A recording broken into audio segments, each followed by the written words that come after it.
Hush Puppi on social media platforms.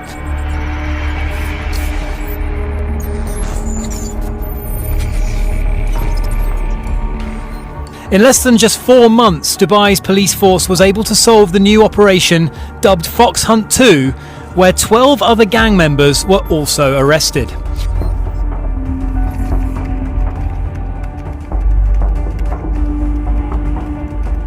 Six raids were carried out simultaneously while the suspects were sleeping in their Dubai residences. After months of investigating and hours of monitoring the gang's social media accounts, a team of highly trained Dubai police officers were able to confirm the gang's whereabouts and fraudulent activities. The Nigerian Instagram celebrity, who was arrested on multiple fraud charges for crimes committed in different parts of the world, boasted about his wealth and expensive possessions on social media, claiming he is a successful businessman.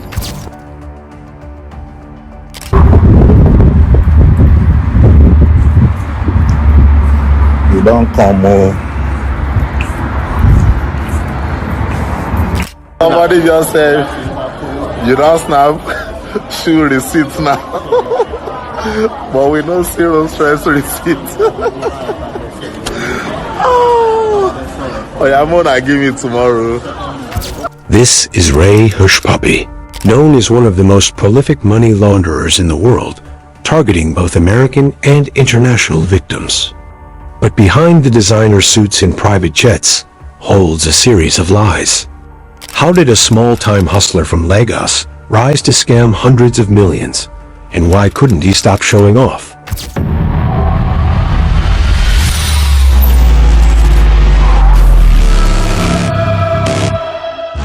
After he relocated to Malaysia. Since then, there have been speculations about how he morphed from rags to riches in such a short time. Some said he has rich friends. However, Hush Puppi said he was into real estate investment. Today, we're showcasing the story of Raman Abbas, popularly known as Hush Puppi. Hush, or the billionaire Gucci master, was a self-proclaimed real estate mogul whose Instagram flexing caught the FBI's attention. Peeling back the extravagant wealth, betrayal, and the international cybercrime network that led to his downfall. Stay to the end, because the deeper we dig, the wilder it gets. Let's address the elephant in the room. How does someone like Hush Puppi go from selling second-hand clothes in Lagos to scamming Fortune 500 companies and rubbing elbows with global elites? More importantly, how does a man living lavishly in plain sight, flaunting his riches on social media, think he can outsmart law enforcement?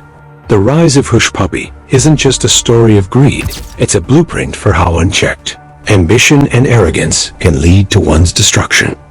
And it all started in the early 2000s, during what some called the golden age of Nigerian scamming. Before Hush Puppi's rise to fame, Nigeria already had a reputation for internet fraud. Leading the era was the Yahoo boys, now known as Yahoo++. These scammers exploited the early days of email, sending fake inheritance claims, business proposals, and romantic pleas. The scams were so prolific that the term Nigerian prince scam became a global punchline. But the Nigerian government wasn't laughing. They cracked down hard on these scammers publicly. And while some scammers were shut down, others, like Hush Puppi, simply relocated. If you like true crime stories like this, subscribe to the channel where we post videos weekly. Hush Puppi left Nigeria for Malaysia, a place where law enforcement was less interested in online fraud. Here, he began perfecting his craft.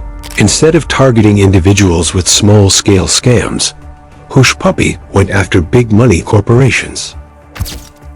In my whole generation, my papa, now only me see escape poverty small. Only me for our whole generation. When I want to climb that same me, say no, I suppose suffer. Only that me, where escape, where they chop no sweats. When I look at no deserve no sweats. As my papa tells you reach, my papa also pass Buhari. I suffer so much. He specialized in business email compromise. spec scams.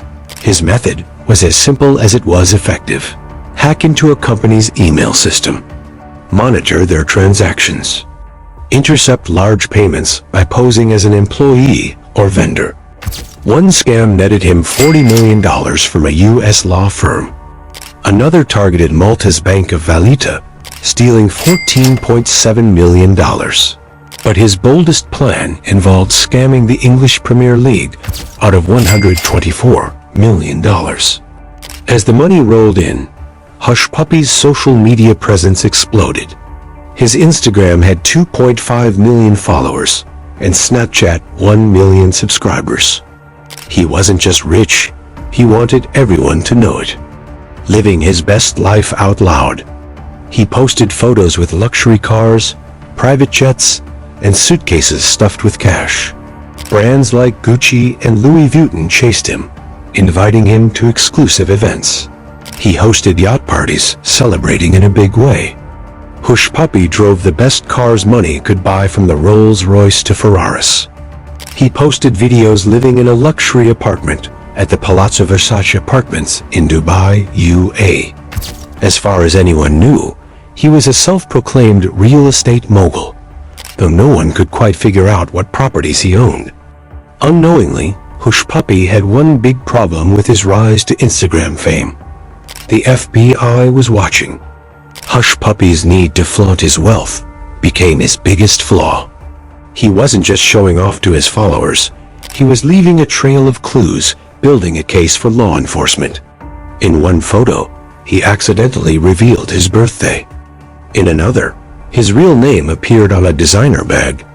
The FBI pieced these clues together, and soon they knew exactly who was.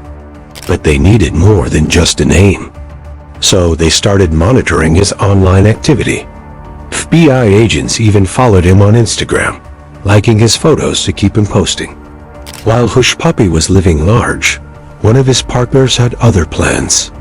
During a scam involving a wealthy investor, Hush Puppy's associate, known as Kelly Vincent in court documents, decided to blow up one of their deals.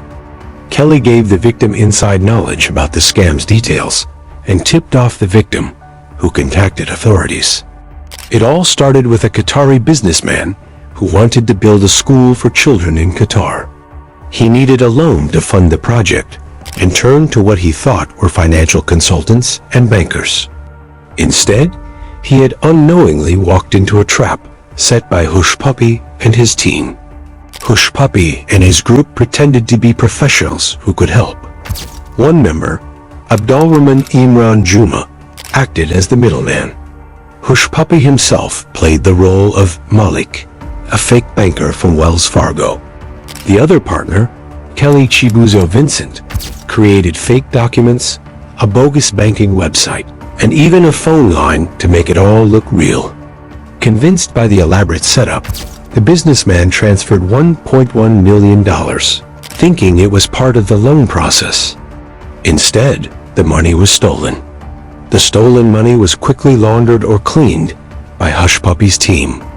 Some of it was used to buy luxury items, including a $230,000 Richard Mille watch, which was hand-delivered to Hush Puppy and later flaunted on Instagram. Other funds were turned into cashier's checks, with some even used to bribe officials for fake passports, fake marriage certificates, and citizenship documents. According to the indictment, Hush Puppy was assisted in laundering the proceeds of the fraud by others, namely Moreo of Valley Stream, New York, and Bolamide of Linden, New Jersey. Like most scams, this one didn't last. A disagreement within the group led one member, Kelly Vincent, to contact the businessman and expose the fraud, exposing Hush Puppy and Juma. Hush Puppy, desperate to silence him, made a critical mistake and got help from a Nigerian police officer, Kayare, known as Super Cop. Hush Puppy paid him to arrest the associate, which drew even more attention to his operations.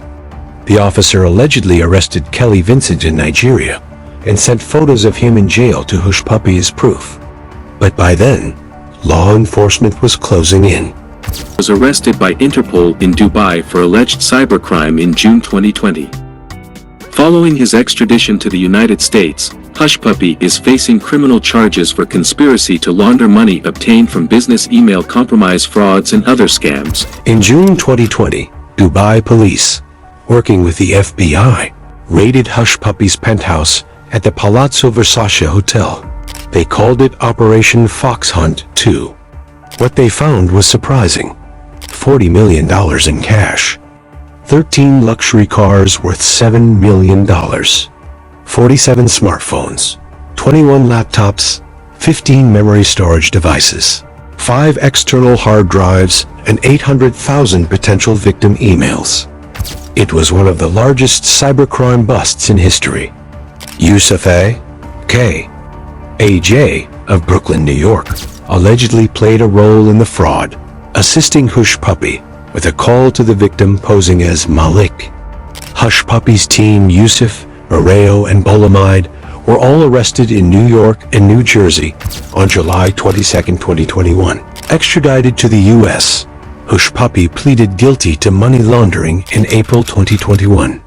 The FBI estimated he had stolen hundreds of millions, but could only prove about $50 million in crimes. Hush Puppi also confessed and surrendered information to other crimes he was involved in.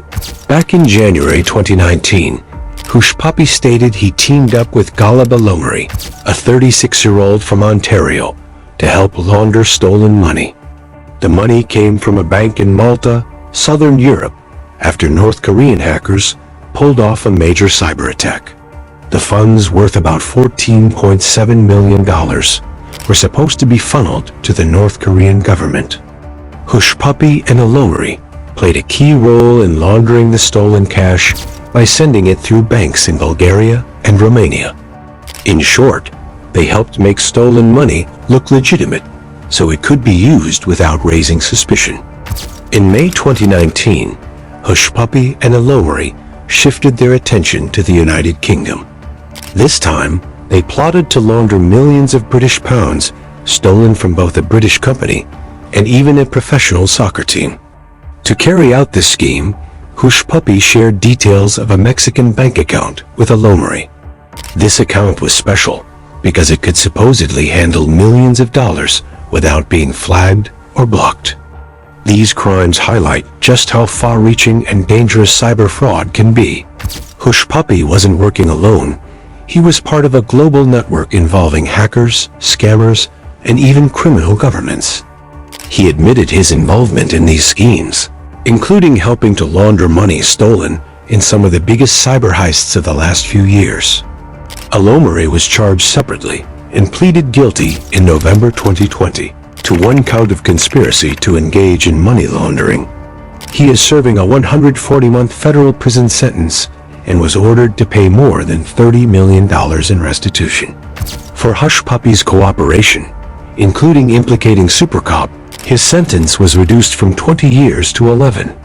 Hush Puppi was sentenced by United States District Judge Otis D. Wright II, who also ordered a boss to pay $1,732,841 in restitution to 2 fraud victims. Despite his sentence, the FBI believes Hush Puppi still has millions hidden away. This story is a cautious reminder of how social media can turn plain sight criminals into celebrities. Hush Puppi's story shows that the luxurious lifestyles you see on social media aren't always real. Behind the photos, there may be lies, deceit, and crime. It's also a reminder that justice will eventually catch up, no matter how big or clever the scam. Subscribe for more insights into the world's most shocking crimes, and watch our next video to see how another criminal met their downfall.